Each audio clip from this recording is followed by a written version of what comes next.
Cette émission est une production de la télévision régionale des Moulins.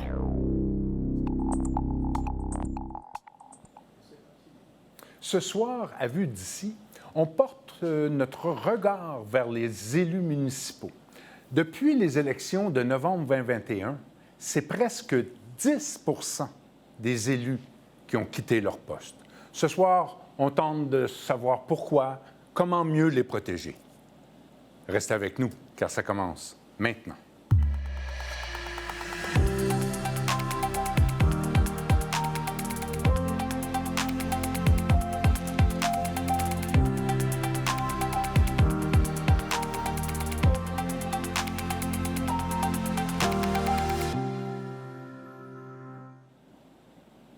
À vous à la maison, bonsoir et bienvenue à cette autre émission de Vue d'ici. Merci d'être là.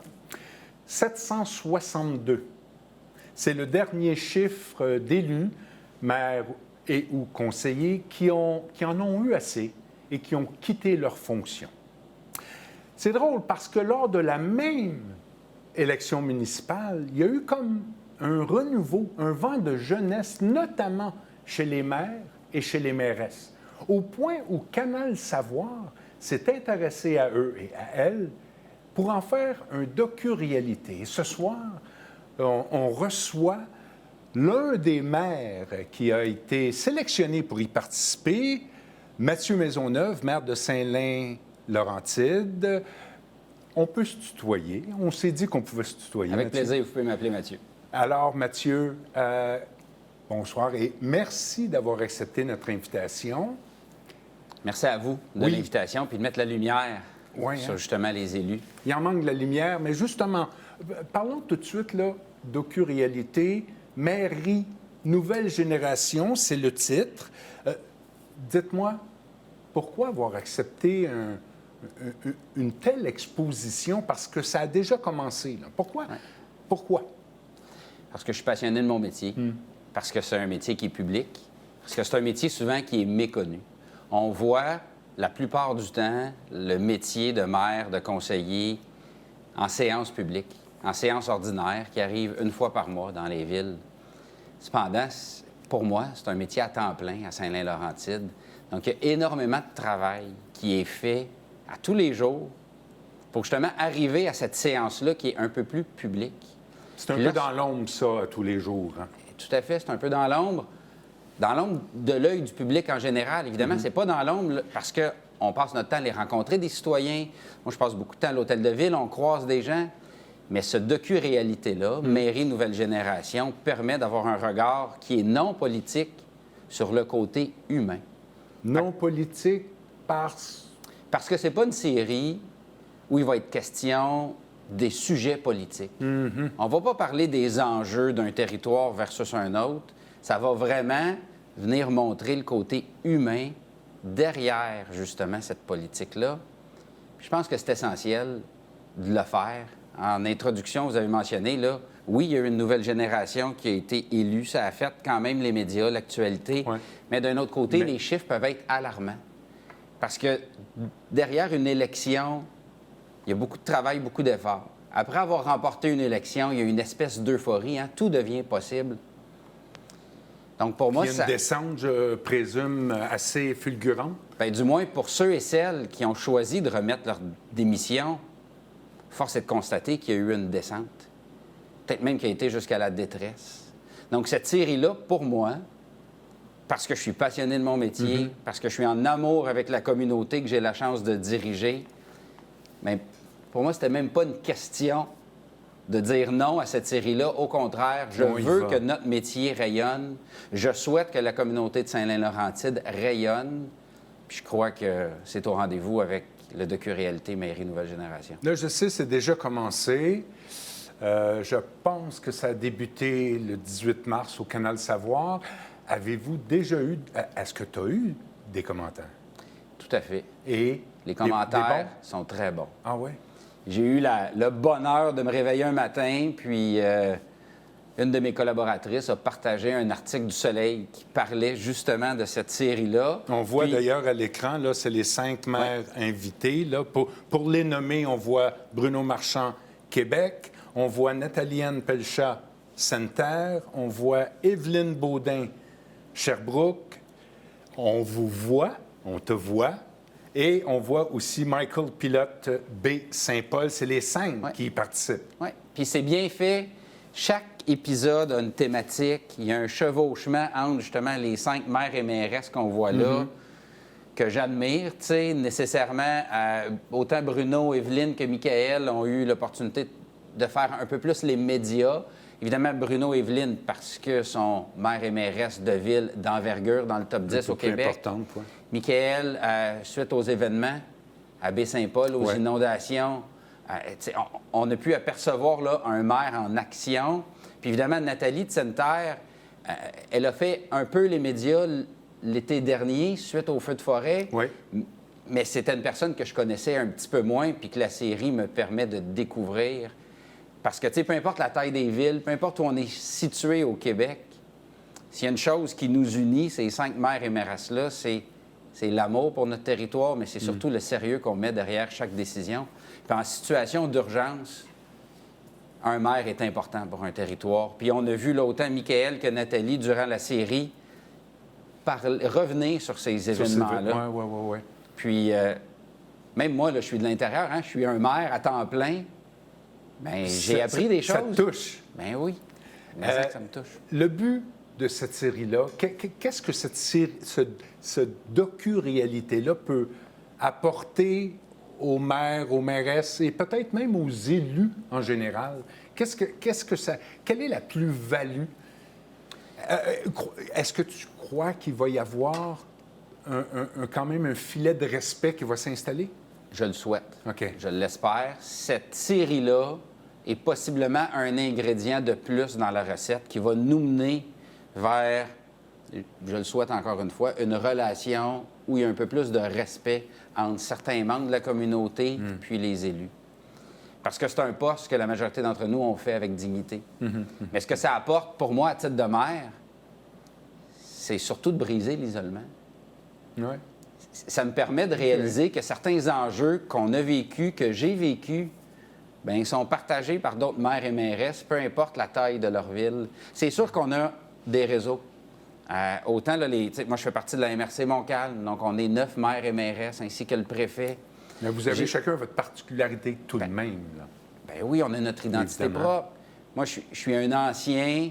Mais en fait, Allez-y. justement, tu as été conseiller, je pense, 9 ans Oui, avant... 12 ans, 3 12 mandats. ans. Oui. Ah, 3 mandats. Oui. Avant d'être maire, quand j'ai lu la recherche, je me suis dit, je vais lui poser la prochaine question. Est-ce que tu t'attendais un peu à cette mouvance agressive-là pour l'avoir un peu vécu, bien que je sais que les 2 tâches sont différentes, là? La réponse est non. Je ne l'ai pas vu venir nécessairement, mais il faut comprendre que la grande majorité des citoyens, des citoyennes nous abordent d'une bonne façon, nous traitent correctement. Il y a une certaine minorité, que ce soit des citoyens, que ce soit des élus, que ce soit des employés, qui vont nécessairement faire beaucoup de bruit parce qu'ils sont mécontents. Puis parfois, leur mécontentement est tout à fait justifié. Mais souvent, un maire, un élu représente une institution. Ouais. Puis parfois, je pense qu'au Québec, on fesse dans les institutions sans gêne. Moi, je suis là pour l'intérêt collectif. Puis c'est ça que j'avais en tête. Puis que j'ai encore en tête, puis dans le cœur aujourd'hui, quand je fais... Bien, tous les jours, quand je fais mon métier. Mais nécessairement, je ne m'attendais pas à ça. Moi, je suis une personne de service à la clientèle. C'est le fil conducteur de toute ma carrière. Lorsque j'étais conseiller, c'est un job à temps partiel, quelques soirs par semaine. On fait des événements à la fin de semaine. On participe, mais nécessairement, on n'est pas en charge de dossiers en tant que tel. Évidemment. Donc, on prend les demandes, on les envoie dans l'administration, on parle aux maires, on parle à nos collègues conseillers lorsque c'est des décisions politiques. Mais moi, j'ai du milieu financier. J'en ai géré des dossiers cruciaux pour des personnes, pour des entreprises, où un oui et un non pouvaient faire une différence dans leur vie financière. Je n'ai jamais vécu autant de violence dans ma carrière financière que dans le monde Qu'actuellement. politique. Tu sais, mais je crois humblement que c'est le prix à payer. C'est le prix à payer pour être capable de faire une différence dans une communauté comme la mienne à Saint-Lin-Laurentide. Mais Ça va pour être toujours moins- rester un comme peu ça. moins élevé. Bien, j'aimerais ça Quand même. qu'on aplanisse un Oui. peu la courbe, comme on dit. Bien, justement, malheureusement, on ne pourra pas beaucoup en parler. Je crois que tu sais que mercredi, hier, le gouvernement a déposé un projet de loi qui fait état de cette question-là, protection contre l'intimidation, la violence. Je le sais qu'on n'a rien lu, ni moi, ni toi, ni moi. Est-ce que c'est un bon premier pas, ça? Est-ce qu'il était temps? C'est un pas dans la première direction, un pas dans la bonne direction. Tu sais, il y a eu des premiers pas qui ont été faits, il y a des annonces qui sont sorties, surtout suite à la démission là, de mon ancienne collègue, France Oui. de Gatineau, qui a Oui. vraiment fait beaucoup d'écho. Ça a résonné énormément dans le monde des élus, dans le monde médiatique, puis ça a été un peu comme un traitement à choc. J'ai eu la chance de siéger, de participer à un panel aux côtés de France, un peu après certains événements là, liés à l'itinérance à Gatineau, puis on a échangé, puis c'est une femme qui m'a démontré là, qu'elle avait à cœur sa communauté, qu'elle était là pour les bonnes raisons.